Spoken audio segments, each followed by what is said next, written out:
Hi, listeners, and welcome back to No Priors. Today, I'm here with Winston Weinberg, the co-founder and CEO of Harvey, which is building domain-specific AI for law, professional services, and the Fortune 500.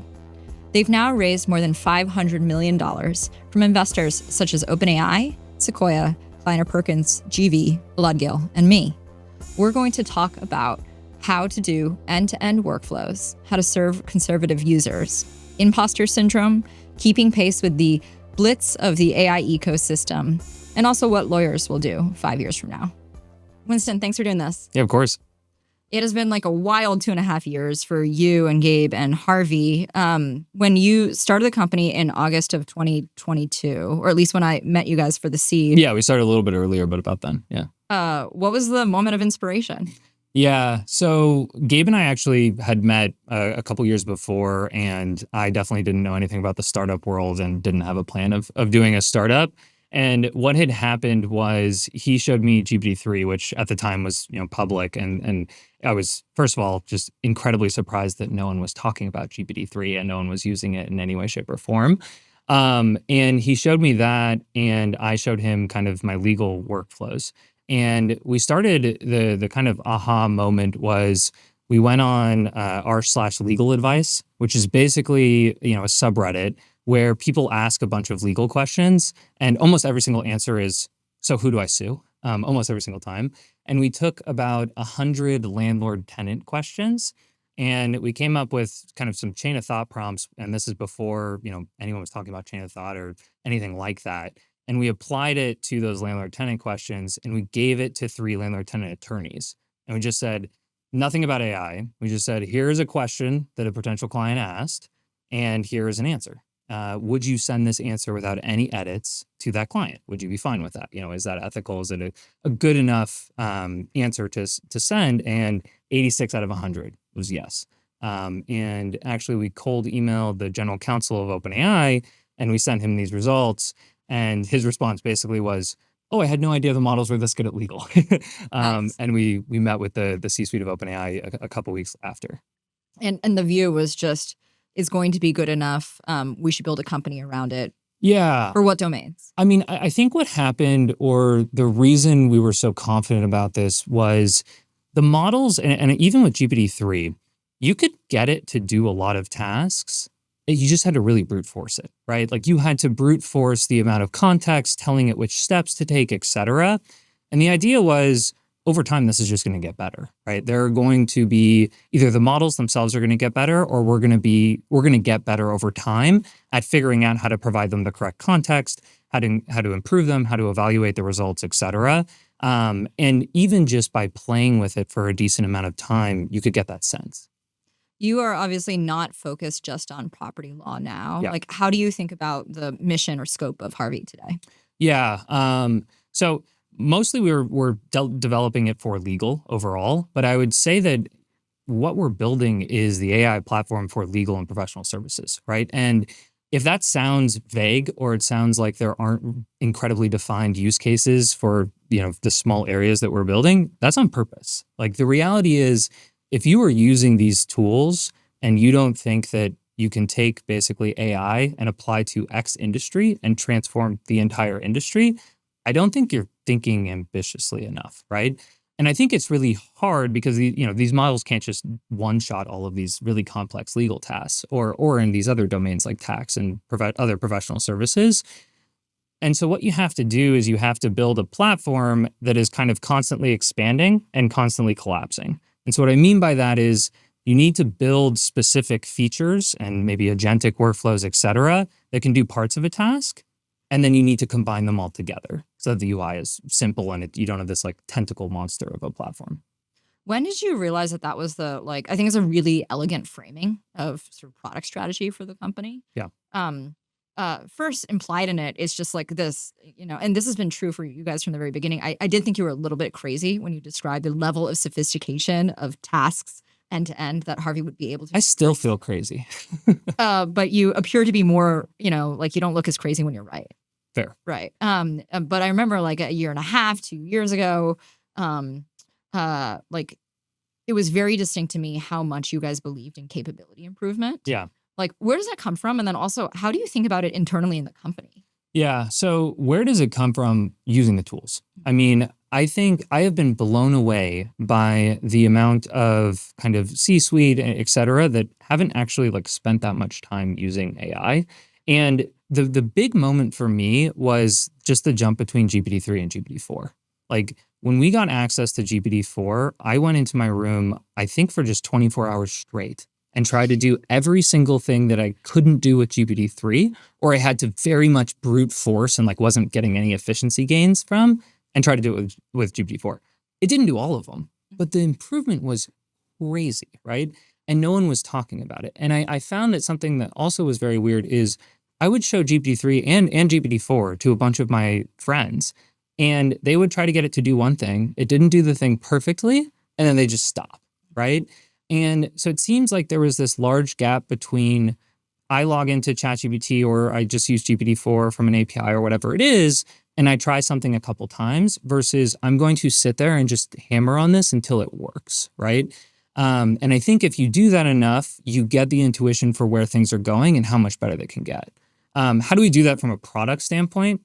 You can kind of think about, if you go back to that expand and collapse as like two general themes, you need to build productivity tools. And what I mean by this is things that are useful for the highest amount of seats, right? And then you also need to build things that are streamlined vertical workflow from start to finish, right?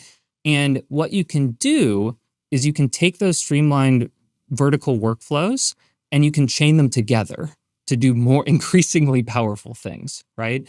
And so that's kind of how we think about it internally at the company is, there's a bunch of bells and whistles and things to add in terms of like sharing, collaboration, things like that.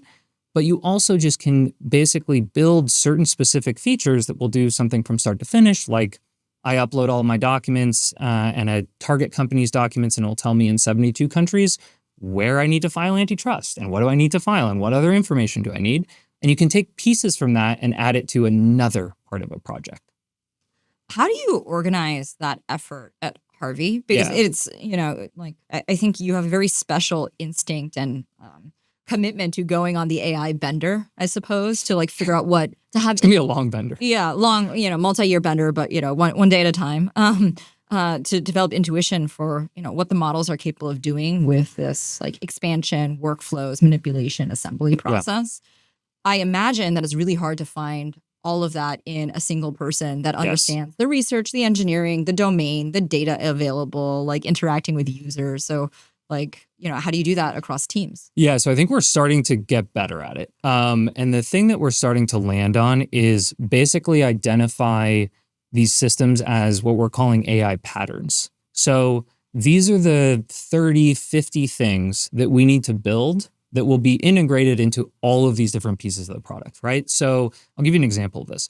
If you build an AI system that is really good at case law research, that can go into a motion for summary judgment. That can go into a billion different types of litigation use cases, right?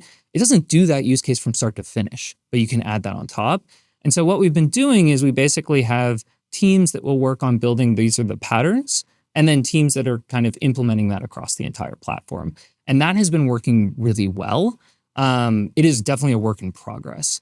I think the other interesting piece to this is we have a lot of lawyers on our staff, right? And we have we're going to do this also in the other verticals that we're going into. And the domain experts are very helpful for basically like two main reasons.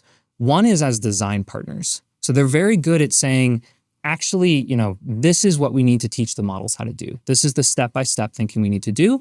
This is the output that the user wants, et cetera. And then the second piece, which is really hard, is eval, right? And so most benchmarks are completely useless for us, right? And so we'll get a model, someone will give us early access to a model and they'll say it's way better on all of these benchmarks. And we'll respond, it actually isn't. Like it's not as useful for us as a different checkpoint or something like that. And the reality is you have to hire very good lawyers who can actually evaluate these systems, and the same within tax and these other areas. And they can't be too junior, because if they were too junior and they were able to eval it, they would be senior, right? And so I think the intertwining of the domain experts into the actual like product sequence and development and then evaluation at the end state is very hard. And it's something we're constantly working on.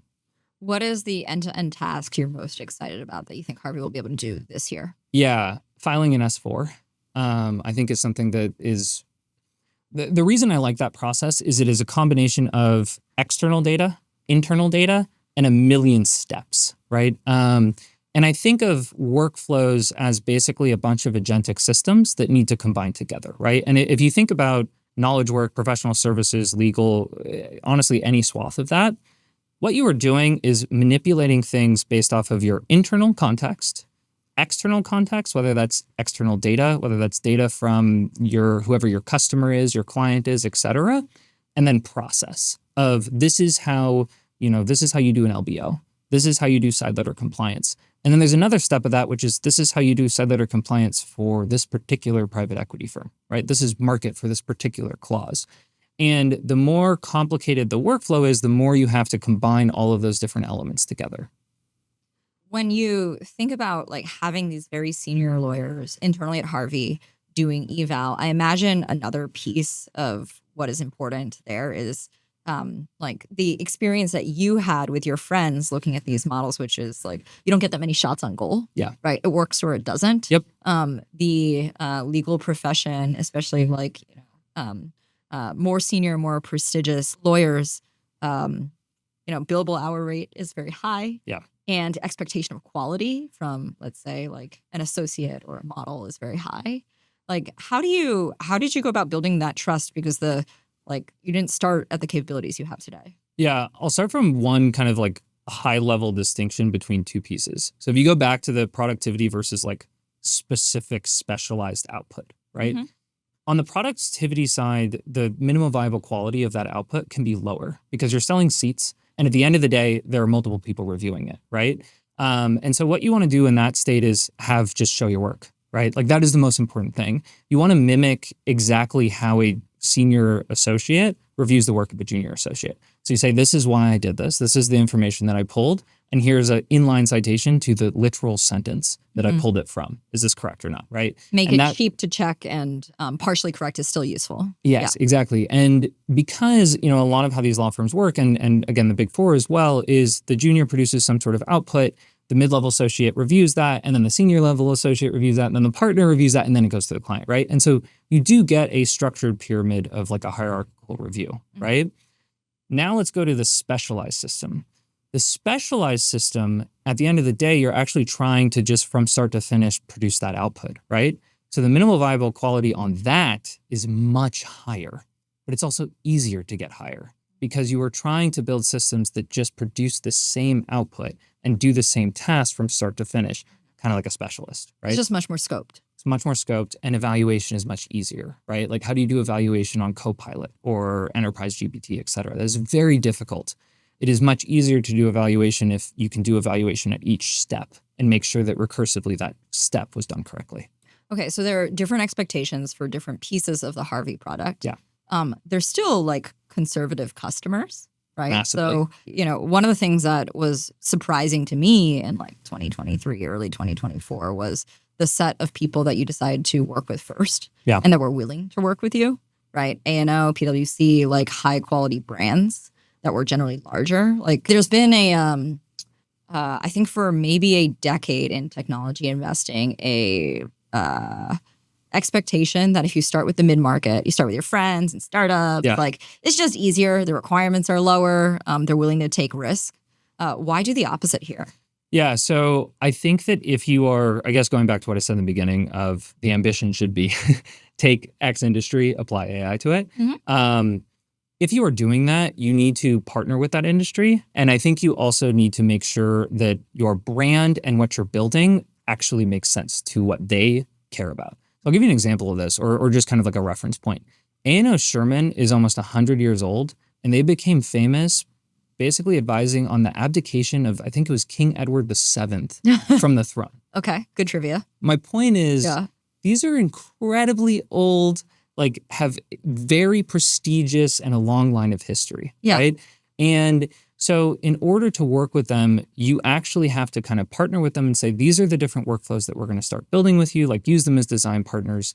And you also need to make sure that you are kind of like building a brand around that. So not only is it just actually working with those higher tier firms, but you also want to work with the data providers that are really important, right? So Lexis is involved in this round, and we're really partnering with them to also bring a lot of the kind of goodwill and trust and things that they have brought to the industry and really good products, and combine that with our AI as well.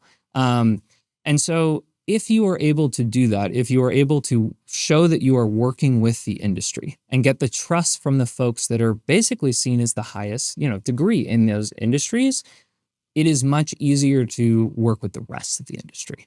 And we thought that was very important. We thought for a while that maybe we would do, a self-serve model, and we would kind of try to do PLG and things like that. But we found that no matter what, you eventually have to get the trust of the industry. And the best way to do that is to actually go after the hardest people first. Yeah, I think there's perhaps an opportunity in AI. We'll see if this is true. You're already like continually collapsing and trying to simplify the experience of using Harvey, right? And this has been like impossible in software to date. One of the reasons people would start like, SMB or mid-market is they'd be like, well, like once it becomes an enterprise product, we will never have the simplicity required to serve other the customers. training, just the training cost of like implementing that technology is going to be impossible. No one will buy it. Yeah, exactly. But I think like because you like, a bunch of different factors, like I'd like to see if you agree, but maybe building UX ends up being cheaper in the future than having in the past. And like you're also building a muscle as a company that other companies are not encouraged to have in terms of like the constant simplification. So, I mean, the thing that the models are incredible at is orchestration, right? And so if you are thinking about like how to constantly collapse the UI, I'll give you an example. You can build a bunch of different workflows that deal with SPAs, share purchase agreements, right? It extracts the reps and warranties from the share purchase agreement. It takes them and turns them into a complex summary. It does the closing conditions, all of these different things, right? So you can build those separately because, maybe your system can't handle that plus every other horizontal use case at once, which it can't. So you build those separately, and then you just make it so that whenever a user uploads an SPA, Harvey says, hey, would you like to do one of 7 things to it, right? And so you can collapse that back down into a UI that is actually very simple. And if you actually think about how the UI for professional services is just email, like that's it, right? And so what you can do is, again, you can build all these different features in the system, but then you have to have a really clean and elegant way to combine it all so the user can actually find those things, right? You don't want a system that has 10,000 workflows and you have to somehow filter through them and figure out what you need, right? Kind of what we have in business software. Yeah, that's exactly what we have. Yeah, and it's awful and it takes forever to learn how to use it. I know how to use email. Yeah, it's still hard, but I think it takes a particular attitude to play with GPT-3 and then as a, young lawyer be like, we should do this versus like be threatened by it.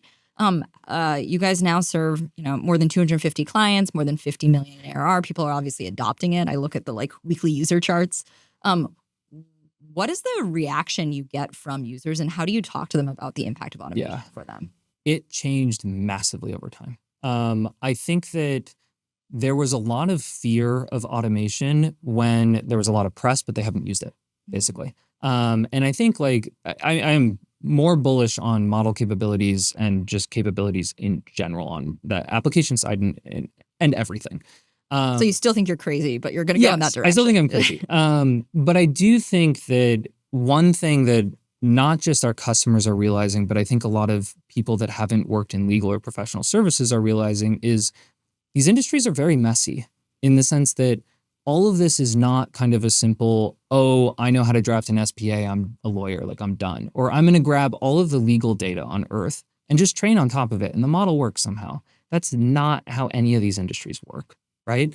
And so I think that from the lawyer side, once you have used the product, you start saying, oh, wow, this is really good. And I can see that this is going to get better, especially if you're someone who used Harvey a year ago and you use it now, right? But it does seem like no matter what, we're going to need a bunch of lawyer collaboration involved in the process, right? And so they're very happy about that. And the junior folks are incredibly happy about this because what ends up happening in the legal industry and other professional services is, you go to a really good school, you study a bunch of things that have nothing to do with, by the way, like the practicing law. Okay. And you come out and you're in a new kind of vertical and you're trying to figure out how to do private equity or an LBO or something like that. And you spend a very long time kind of doing repetitive tasks, right? So whether that's in, reviewing documents in discovery or it's reviewing documents in a data room, et cetera. And you end up not being able to do the strategic level things until like 10 years into your career. If you're lucky, 5.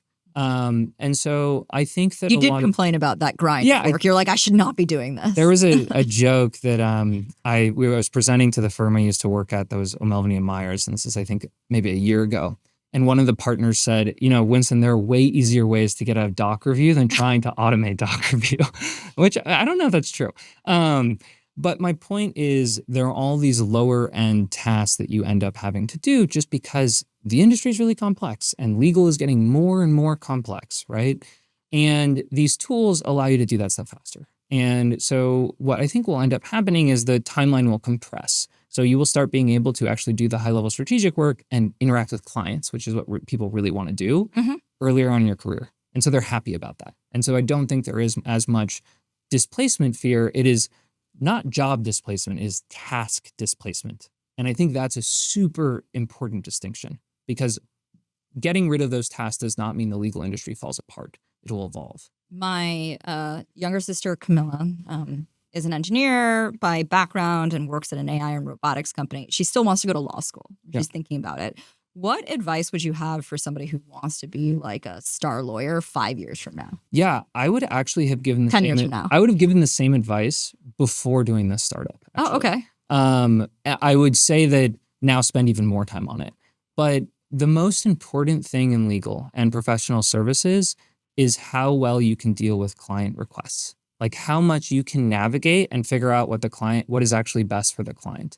And so I would try to get as much hands-on experience, even if that's at something that isn't as prestigious. It isn't the, bet the company litigation, because you're probably not going to get hands-on experience, or the massive $100 billion merger, et cetera.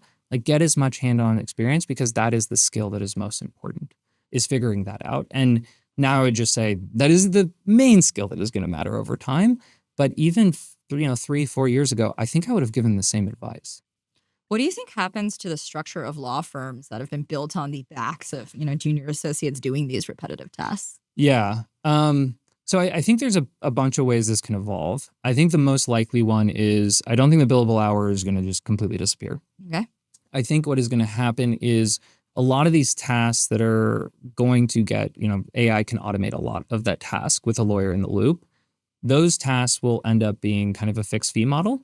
And I think the high level advisory work on top will still be billable hour and will be actually maybe more expensive. Like there's an argument that the specialist at a law firm who has seen all of these different mergers in the pharmaceutical industry, their rates should not be actually 3x the junior associate in the data room, maybe 10x. I don't know. My point is there is a specialization in professional services that is incredibly valuable and is going to be more valuable over time. And so I think it'll be a mix of those two. And we're also already seeing this. We're seeing law firms willing to do things like, take a bunch of their domain expertise and turn it into software. And we're starting to do that. We're starting to work with firms and basically take, the special things that they do and the way that they practice law and turn it into their specialized system in Harvey. And then they go and sell that to their clients, right? And so that's a completely new business model. How does that happen? Who drives that at one of your partners? And what's the incentive? It is massively based off of the law firm. I think that you will find a couple partners that think that this is the future and they will rally the entire firm behind them. And that's what we have seen. And it's really started snowballing in the past kind of 3 to 6 months. And the way that it works really is it's a combination of, they provide the domain expertise and we provide the translation of the domain expertise and then the tech, right? The incentive for them is there is so much legal work that law firms actually do at a loss. And they do it at a loss. It doesn't feel like that. I know. But there actually is. There's a lot of legal work that they do at a loss in order to get the big deal. So, a lot of law firms will do work for private equity and they will do that work at a massive discount or even at a loss in order to get the LBO or the M&A, right? And so I think these systems are a way for law firms to compete in these spaces. And it's also another way for law firms that maybe aren't as large and don't have as much of those resources. And they can compete in these others because they have software margins for this work. And then they can get the really intense strategic deal afterwards. Mm-hmm. Yeah, that feels analogous to like the client service work. Yeah. In an investment bank order to work on large transactions that really matter. Yeah, exactly. I mean, you see this already, and it grows over time. The legal industry is one of reasoning. How much has the growth of models and interest in developing models that scale test time inference impacted you guys? Massively, in a good way.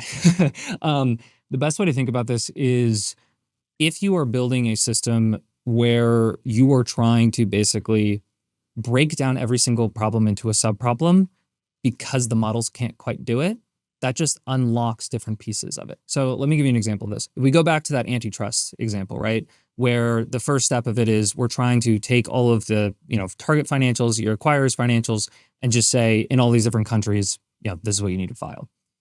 Well, the next step to that would be, can you help it actually do all of the filings, right? And we were having trouble figuring out how to do that. Now with reasoning models, you can start unlocking those steps, right? And so the best way to think about this is we are constantly building all of the steps that we can and being on the cutting edge. And then when a model improves, that just pushes our ability to go out to the next cutting edge more. And then the other thing too is just cost going down is incredible for us, right? We try, we're not optimizing for cost at all times right now. We're optimizing for quality. And if the prices go down, that makes it so that we can increase our quality across every single user base much faster. How do you think about the domains that are not legal, right? Yeah. You have announced like research and work and tax and audit now. Yeah. What makes this the right time to do that? Yeah. So the way that we think about it is there's so many areas where legal is kind of the tip of the spear. Yeah. And then you can actually just kind of parallelize the same things that you're building and tweak them. And it works really well in other industries. So an example of this is, you do tax diligence, and then you do commercial diligence, and then you do financial diligence, right, over all of these documents. And tax and legal diligence, there are a lot of similarities in terms of what is the high-level problem that you are trying to solve, right? It is basically apply all of these rules to these documents, right? And so we have found that there are a bunch of ways to take what we have learned and the things that we've built in legal and then just improve on that and apply it to tax or deals or these other areas. So I'm thinking about like how unique it feels in terms of just the product effort at Harvey. I think it's like very first of its kind and feel very lucky to be involved. When you think about like the team that goes and works on this, like does your like new engineering hire understand like tax diligence after a while? How do you think about like what makes somebody like the right next person to add to Harvey? We're working on it. You are hiring? Yes. Okay. Yeah, tons. We're working on the context sharing. I think that is something that's really important. One thing that was really nice that I actually think we did get right is the respect is incredibly high. And so what I mean by that is a lot of engineers don't have experience in legal and professional services. And we had a couple talks that were basically talking about the structure of these really complex, like take private deals. And you could just see the engineers basically saying, oh, wow, this is the work that all of these folks are doing is really impressive, right? And so that I think we've done well. I think on the context sharing, it is a difficult problem where a lot of the folks building the product, they haven't actually used it in the sense of in their past career. Sure. They haven't done tax diligence or whatever it is. And do you guys do a weekly Suits viewing or something? Is that how this works? And then you're done. If you watch all of Suits, we actually just make everyone watch every season of Suits, and then they're good. No, it's a very difficult problem. I would say that the way that we look for hiring folks is basically agency, right? Like this is one of the biggest things is there are so many things that we are doing that is new. And I have found that over time, hiring folks that might not have a bunch of experience in this particular thing doesn't matter. Like it is so important that you hire people that are really smart, hungry, care about what you're doing, and are willing to, be very decisive in what they decide to ship. And if it doesn't quite work, iterate on that and go again. that is better than necessarily someone who has tons of experience. And I am very much doubling down on that as a company. And I think this is probably always the case, but I think it's more the case now because everything changes every 6 months. And you have to be able to adapt to that change. And if you can't, you're not going to make it regardless of how much experience you have. Yeah, I think that's true even in the experience of like the founders that we are working with. Yeah. Right. In terms of like, well, like your ability to predict or follow somebody else's pattern for more than 2 months at a time is very bad. Yes. Right. I mean, some things are monotonic, like, capability improvement, Totally. Yeah, but yeah. still figuring out like, I'm going to pick this point in the future and like put engineering resources on solving a particular task because I think it'll be possible. I think it's just very, very different from building deterministic SaaS workflows Yeah. from a few years ago. I think you have to pay more attention. So I think like that's one of the biggest things is I have found that the people that have been very successful in this space so far are like very obsessed. And it's not just obsessed with your problem, but you have to pay attention to what's happening with all the model providers as well. Like you have to pay attention to all of these different facets, or I think you're going to miss out on something. What you have, now been a founder for 2.5 years. Yeah. I'm sure that's a learning experience. You feel like you got a focus on agency, right? In, hiring and the business. Like, what did you get wrong? Yeah, I mean, I don't think we have like 12 hours to do this. A lot of things. I think if I had to say there's one thing that I got wrong over everything else, it is figuring out when to scale yourself. I have a certain kind of like tendency for how I work, and there are some things I want to keep. So one of the lessons that I definitely want to keep is I do think you should do every single role for a certain amount of time before you hire for it. Almost all of my mishires were because I did not understand what that role was. And maybe it's a lack of my experience, I don't know, but there's a hands-on piece. Having said that, you can't scale a company by wanting to be hands-on in everything at all times, right? And I think that I didn't spend enough time transitioning from, the beginning of last year, we were 40 people. Transitioning from everyone knew what was going on. Everyone had all the context because they were working with me directly, right? You touched every single customer all the time. Yeah, basically, right? Yeah. And like all pieces of the product, et cetera. And I took a long time to, I haven't solved it at all. Took a long time to even think about solving it. You just need to learn how to scale yourself, and you can't be in every single thing. Having said that, I do think that you want to be in as many things as you can because it's an environment where you have to be very decisive and make very quick decisions. And the easiest way to make quick decisions is you're paying attention to everything, right? You're kind of monitoring everything at all times. And then your gut is normally actually pretty right because it's not your gut. It's you have taken all of these different stimuli and you're just absorbing them at all times, right? And so I guess balancing how important that piece is with actually learning how to share context with the team, how to make sure, up-leveling everyone, how to transition yourself as a founder has been hard for me. And I think it was continuously hard. And I'm sure if you ask anybody, they say that it's going okay, but it still needs work. So when you agreed to do this podcast, you were like, okay, sure, Sarah, but we're going to talk about the company and not me. Yeah. And I lied. So I'm going to ask you just a couple things. But one is like you work continuously. You obviously really like think that there's something important to be built here. As far as I can tell, you don't do a lot else, like maybe work out. Yeah, that's like basically it. Yeah. Where does the like drive come from? I mean, as simple as possible, like this is the most fun thing ever. I don't think, I started this company when I was 27.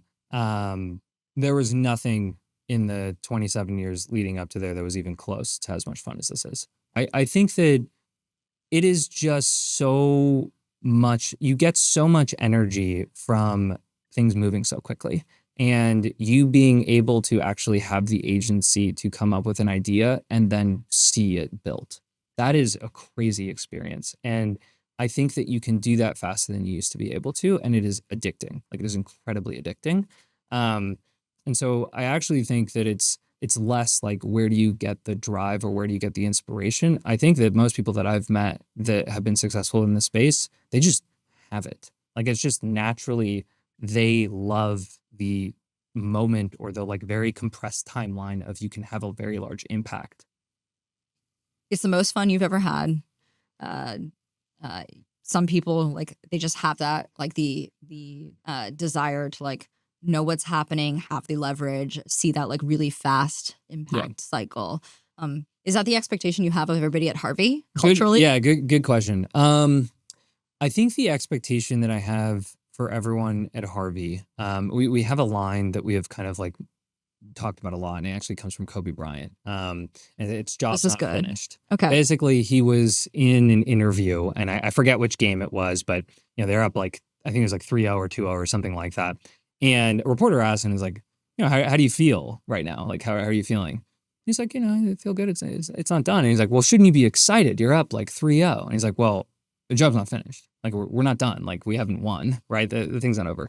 And I think that what I'm trying to convey when I say that, and hopefully what Kobe was trying to convey when he said that, was there are certain moments when you need to give it your all. And if you give it your all in this massively compressed timeline, it will serve you for a very long time afterwards.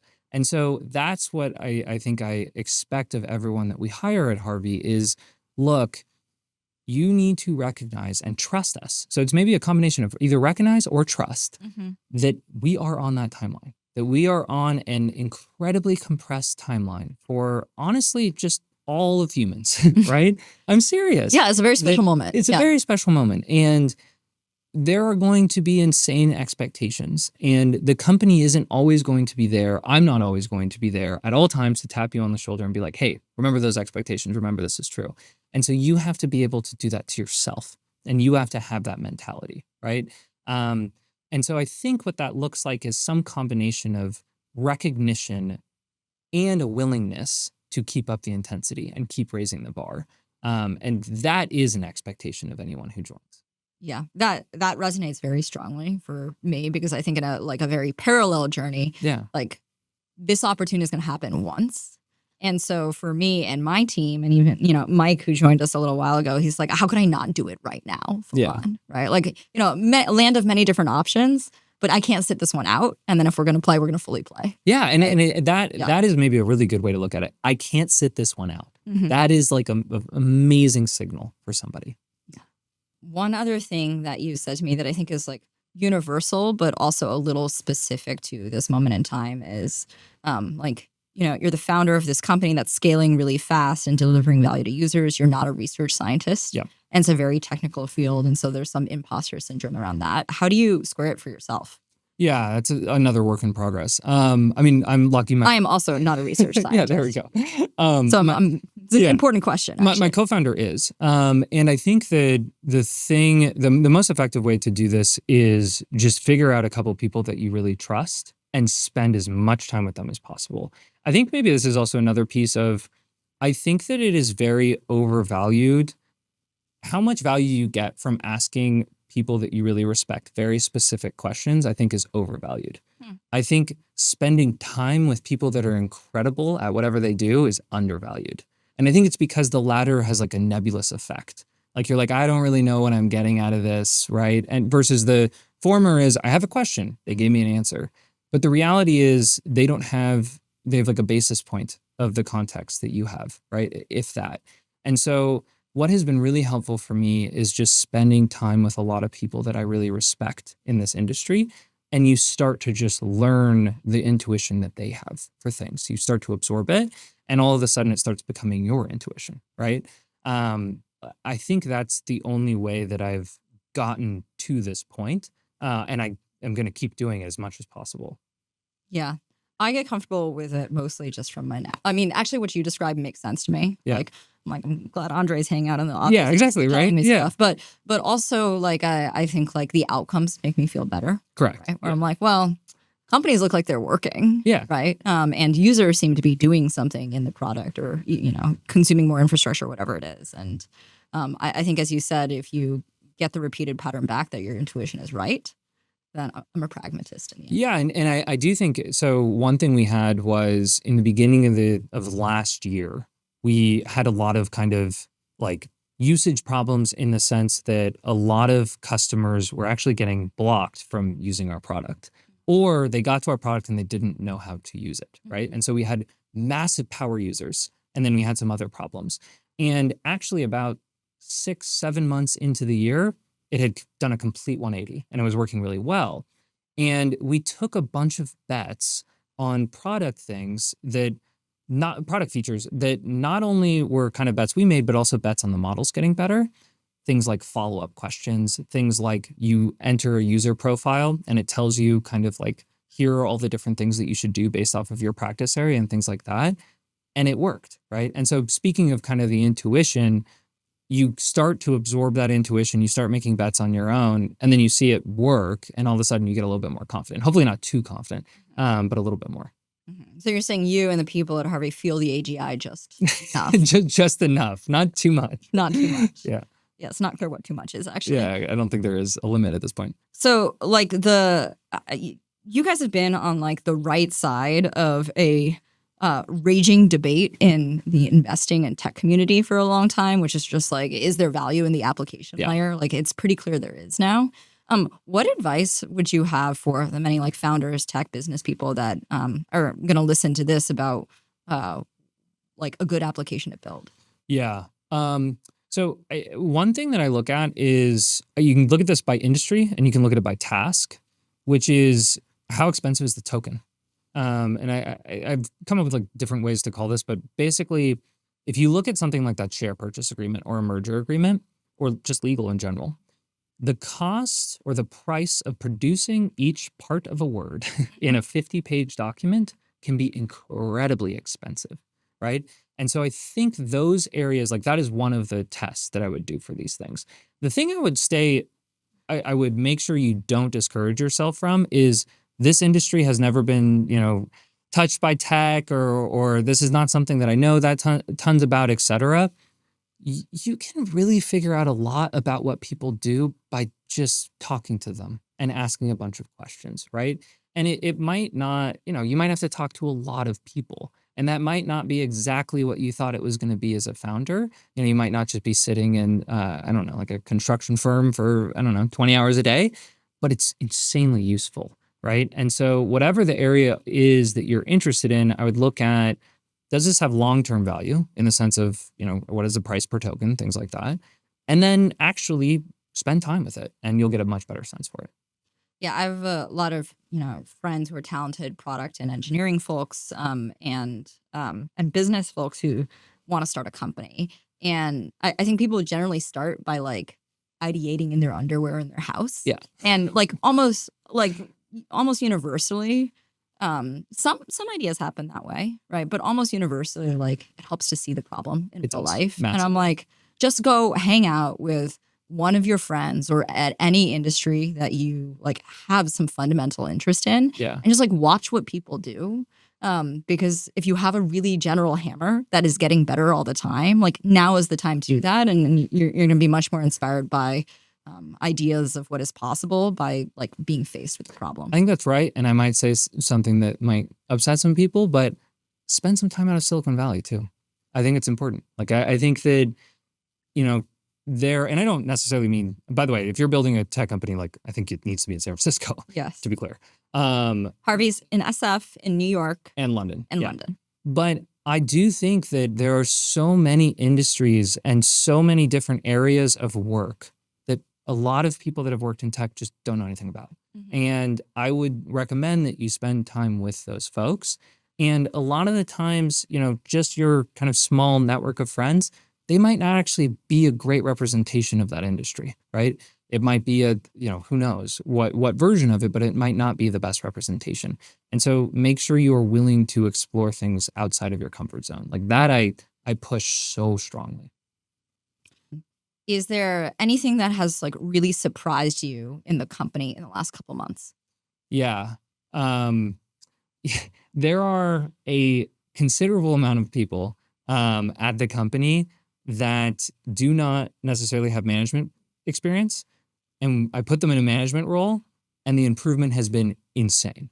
And I think it has not just surprised me, it has surprised a bunch of our leadership team, it has surprised our investors, it has kind of surprised everyone. I'm really proud of that, like incredibly proud of that. And I think, maybe part of it is my background as well of I don't have experience in this. And so I'm willing to take bets on people that do not have maybe like the perfect resume or the perfect experience. And we've seen it work out really well. And I guess maybe it's surprising because everyone said that's not going to happen. And so that's maybe why it's surprising.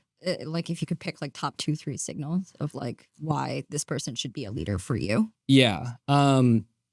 Care is one of the most important things. Like there is a sense of ownership, whether that ownership shows itself in obsession, whether that ownership shows itself in doesn't make excuses and like says, I got this wrong. Mm-hmm. These are the things that I got wrong. I'm going to fix them.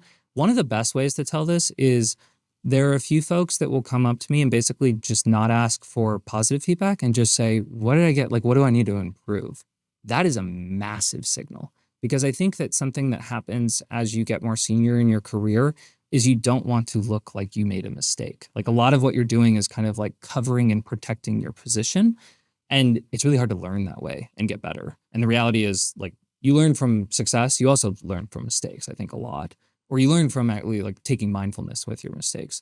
And so that's maybe one of the best signals ever is how do they take ownership? Is it whether that's a combination of obsessiveness plus like self-reflection plus I just want to get better.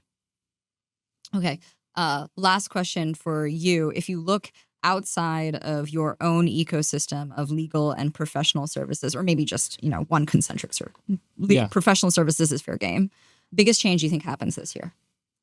I think we will end up seeing work completion done in very sophisticated manners, like in medicine and in coding, like a lot in coding.